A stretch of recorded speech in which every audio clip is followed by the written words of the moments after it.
Jean-Louis Doumergue est un homme de cœur.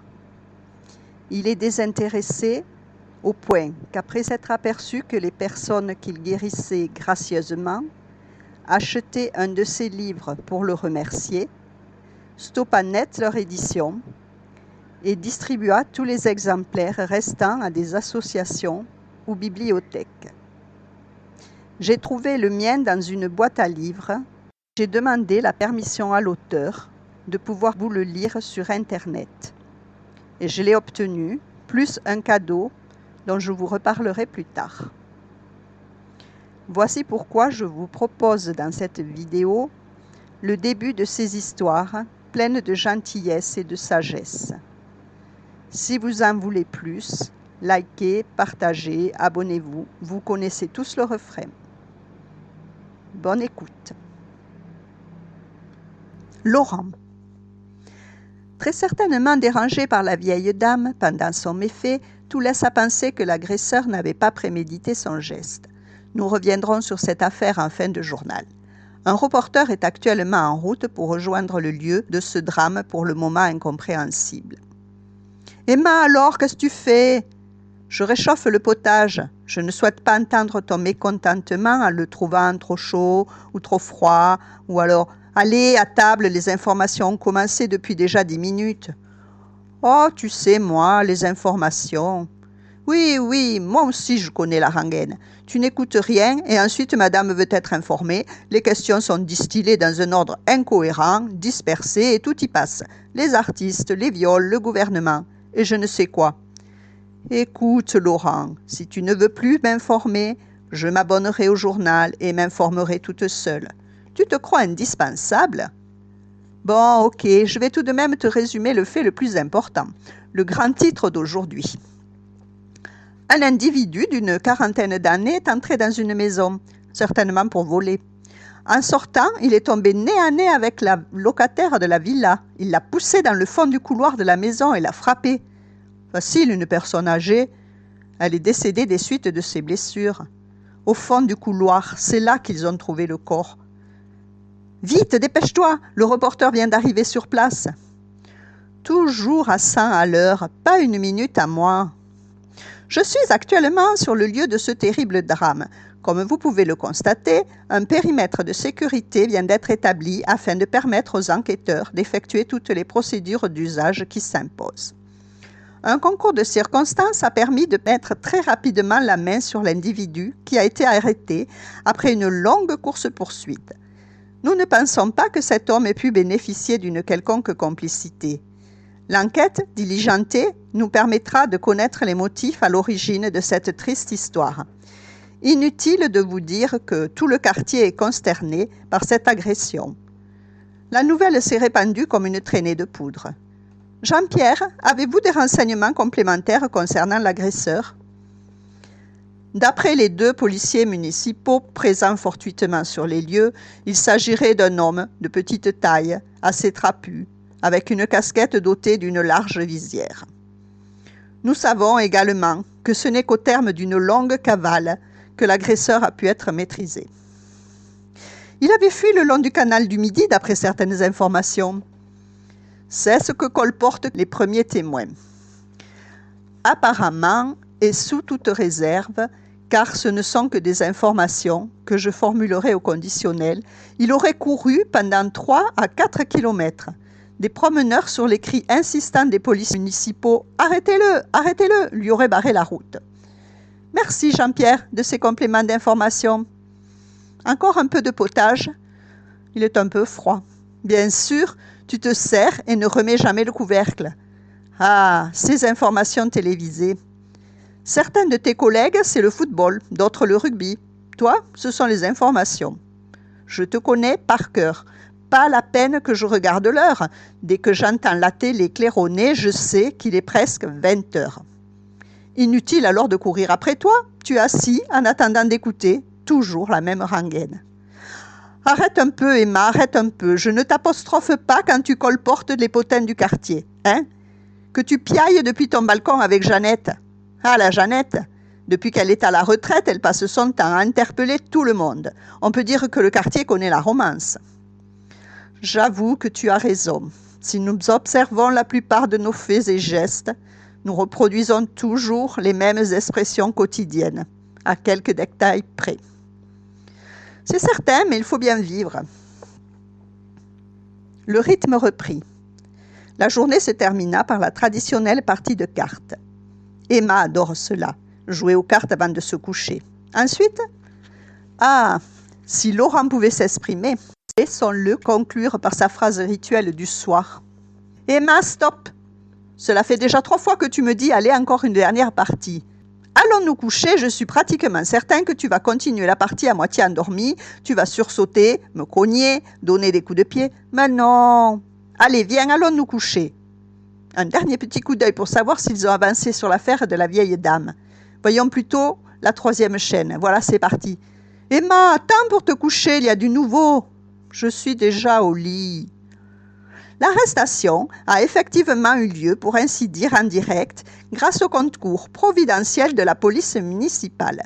Nous avons un document d'un promeneur qui utilisa son appareil photo numérique pour filmer quelques scènes de cette rocambolesque histoire. Voici quelques images. C'est un film amateur, merci d'excuser la mauvaise qualité de l'image. Emma, viens voir. Un passant a filmé le mec qui a fait le coup. Je m'en doutais, avoir sa bouille, c'est un étranger. Pratiquement certain. Dès qu'il s'est retourné, sa trombine ne trompe pas. C'est du propre. Avec ce gouvernement, nous ne sommes pas sortis de l'auberge, je te le dis, moi. Des jours difficiles nous attendent. C'est eux qui ont tous les droits. Dehors, la racaille. Allez, dehors et tout de suite. Pas de jugement. S'ils les jugent, ils leur trouvent toujours des circonstances atténuantes. Qu'ils retournent chez eux, il y a de la place. Tu vas encore avoir un coup de tension, Laurent. As-tu pris tes comprimés ce soir? Je vais les prendre. Nous disposons d'un complément d'information pour cette tragédie qui vient encore de s'abattre sur une personne sans défense. Un des promeneurs ayant participé à l'arrestation a par 2 fois confirmé aux enquêteurs que l'agresseur était tout trempé lorsqu'il fut arrêté. Il précisa également avoir rencontré des difficultés pour le maintenir cloué au sol. La force musculaire surprenante de l'individu et des vêtements mouillés ne permettait pas une préhension efficace. Peut-être une glissade lors de la fuite dans les eaux peu profondes du canal du Midi. Cela confirmerait la dernière lacune sur la disparition momentanée de l'individu. Jean-Pierre, avant de conclure, ne pensez-vous pas qu'une fuite pour regagner l'autre rive serait peut-être plus plausible et justifierait des vêtements trempés?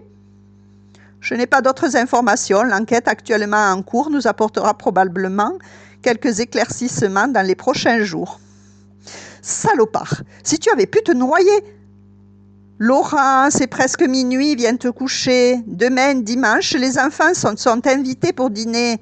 Je dispose de toute la journée pour préparer le repas, mais je préfère ne pas avoir des poches sous les yeux toute la soirée. Allez, viens!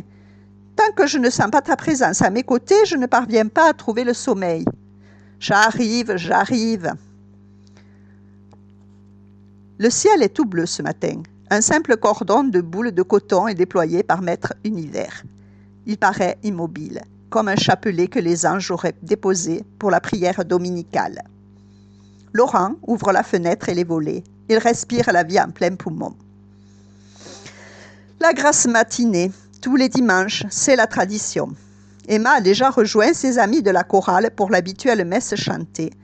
Ensuite, elle papote sur le parvis de l'église, échange avec quelques connaissances rencontrées, viennent se mêler au potin d'un jour, les naissances, les décès, les accidents, enfin tout ce que l'on peut bien raconter lorsque l'on se rencontre dans cette belle région bitéroise. Laurent déguste un savoureux petit déjeuner.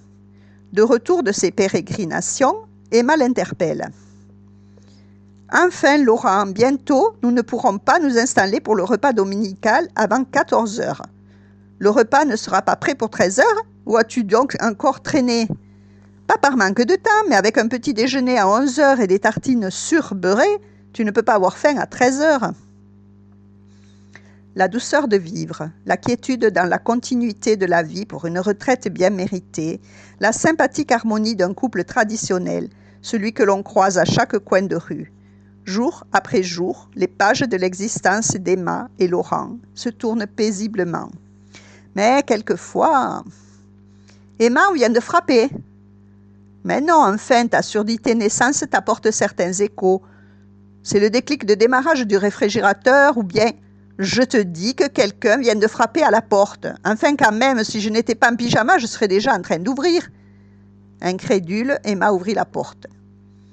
Un vieux monsieur en haillons souriait. « C'est qui, Emma ?»« Je ne sais pas. »« Comment cela, tu ne sais pas? Mais enfin, nettoie tes lunettes. C'est un très vieux monsieur. Vraiment, pour certaines personnes, la vie n'est pas toujours drôle. »« Mais c'est qui ?» Intrigué par l'absence de réponse, Laurent s'approcha de la porte d'entrée. À la vue du vieux monsieur, mais surtout de ses habits qu'il revêtait, il fit un pas en arrière. Personne n'en aurait voulu de ses vêtements, pas même un chiffonnier, tellement ils étaient défraîchis, usés et délavés en lambeaux. « Que voulez-vous? De l'argent pour acheter un litron de rouge? Ici, monsieur, ce n'est pas la maison de l'action sociale. Et encore, vous êtes peut-être un étranger? Allez, merci de votre visite et passez votre chemin. Allez plutôt devant l'église ou bien à la mairie pour quêter. Tentez votre chance. Nous donnons à de bonnes œuvres toute l'année, n'avons pas une grosse retraite. Vous comprenez, s'il nous fallait encore nourrir les gens de la rue, alors ce serait n'importe quoi. » Emma regardait le vieux monsieur avec compassion. Laurent claqua la porte. « Ouh là là, qu'il dégage!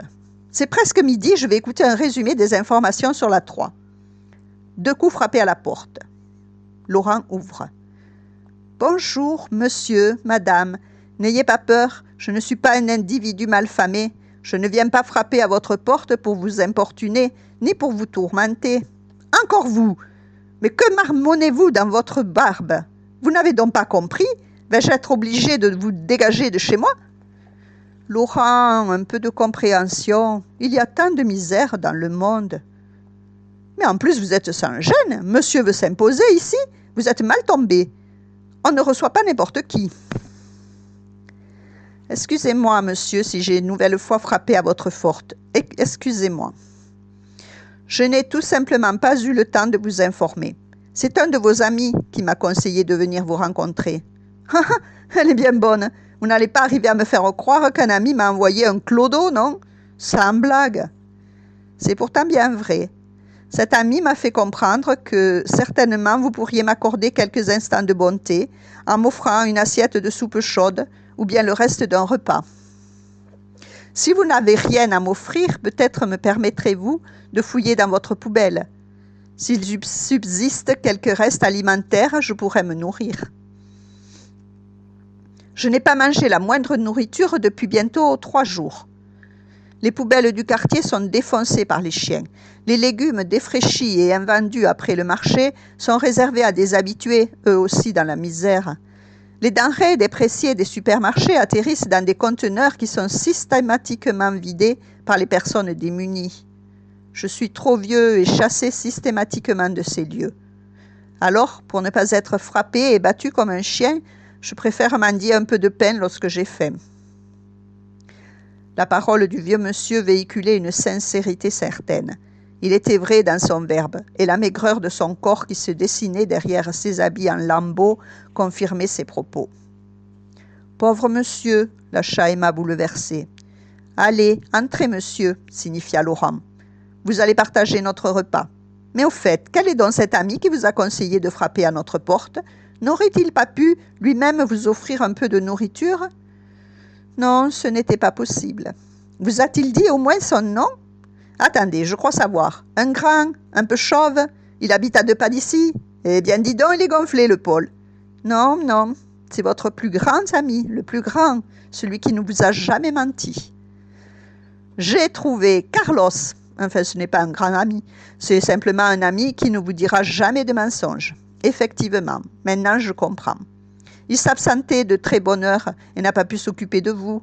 Mais tout de même, il aurait pu vous offrir au moins un peu de... Ce n'est pas lui. Non, pas lui. Vous cherchez trop loin. Ce que vous avez en vous, tous les deux, votre plus grand ami, c'est votre cœur. Je l'ai entendu me parler et j'étais certain que vous m'accueilleriez. Voilà pourquoi j'ai osé frapper une 2e fois. Très ému, Laurent et Emma regardaient le vieux monsieur. En aparté, Emma dit à Laurent. « Va t'habiller, Laurent, pendant que je le fais entrer. »« Entrez, monsieur, dit Emma avec douceur. Je ne me déchausse pas, car je n'ai pas de chaussures, pas pour l'instant. Peut-être demain une vieille paire découverte dans le fond d'une poubelle. Quelle est votre pointure? 42. Laurent chausse du 43. Je vais fouiller dans le fond d'un placard. Je suis certaine de vous trouver quelque chose qui fera l'affaire. Merci d'avance, madame. J'ai des bandages de protection confectionnés avec de vieux sacs plastiques. Ils protègent mes pieds. Par-dessus les chaussettes, c'est très pratique contre l'humidité. Des sacs plastiques? Facile pour en trouver. Après une bourrasque, ils sont déposés par le vent sur quelques grillages bien exposés. Les sacs paraissent suspendus, comme pour décorer. Je vais enlever ces bandages pour ne pas souiller votre parquet. Emma observait le vieux mendiant ôter calmement des fragments de sacs plastiques. Le pauvre, il appelle cela des chaussettes. Pour un simple trou chez nous, elles prennent la direction de la poubelle. Beaucoup de choses à retenir de cette troublante rencontre. Certainement beaucoup de choses, pense Emma. Le vieil homme s'avance d'un pas léger mais incertain. Il semble glisser sur le parquet comme une ombre qui danse. Ce vieil homme serait-il sage, porteur d'un message? Imagine Emma, intuitive, allant de surprise en surprise. Elle s'absenta quelques instants, puis revint avec 2 paires de chaussures usagées et des chaussettes. « Tenez, monsieur, ces chaussures patientaient dans le fond d'un placard avant de probablement finir dans une décharge publique. D'après Laurent, mon conjoint, ces chaussettes sont un peu trop longues et il ne les a jamais portées. » Le vieux mendiant sourit et remercia Emma. Pendant qu'il chaussait cette bénédiction, certainement commanditée par le ciel, Emma questionna toujours intriguée. « D'où venez-vous, si cette question n'est pas trop indiscrète ?»« D'une grande maison que j'ai quittée pour quelque temps, » s'évada dans un murmure des lèvres du mendiant. « Vous avez quitté votre maison? Mais pourquoi? Pourquoi? Vous avez subi des échecs?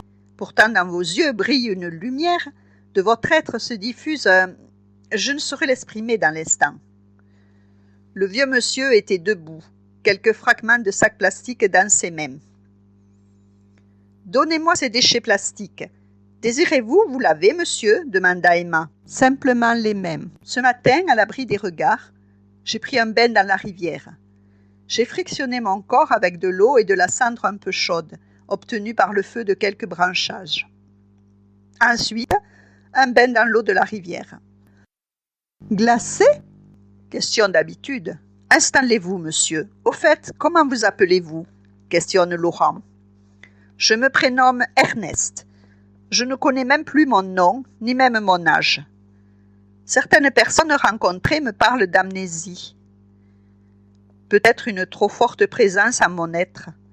Une pleine conscience qui dissout le passé, ne s'inquiète pas du futur.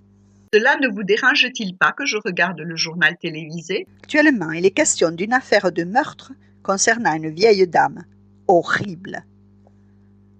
Mais, monsieur, je ne crois pas me tromper. Vous êtes ici chez vous. Votre cœur a décidé de m'inviter pour offrir un peu de nourriture à mon corps. Je suis très honorée.